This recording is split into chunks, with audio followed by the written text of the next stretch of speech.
হয়েছিল জাতীয় প্রেস ক্লাবের সামনে এমপিওভুক্ত শিক্ষা প্রতিষ্ঠানের শিক্ষকদের বিক্ষোভের মাধ্যমে।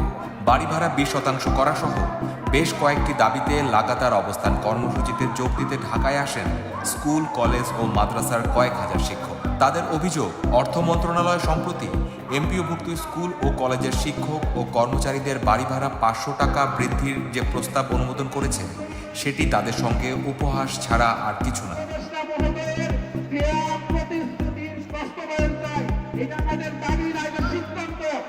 কিন্তু দুপুরে পরিস্থিতি মোড় নেয় ভিন্ন দিকে। পুলিশ প্রেস ক্লাব এলাকা থেকে তাদের সরিয়ে দেওয়ার চেষ্টা শুরু করে। বিক্ষোভকারীরা সরতে না চাইলে সাউন্ড গ্রেনেড ব্যবহার করে তাদের ছত্রভঙ্গ করা হয়।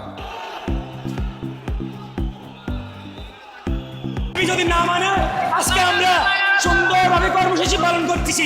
যদি আমাদের দাবি মানা মানে তাহলে আমরা আঙুল বাঁকা করে আমাদের দাবি আদায় করে নিতে। প্রত্যক্ষদর্শীদের মতে ঢাকা মহানগর পুলিশের রমনা বিভাগের উপকমিশনার মাসুদ আলমের নেতৃত্বে একটি দল আন্দোলনকারী শিক্ষকদের রাস্তা ছেড়ে দিতে আলটিমেটাম দেয়।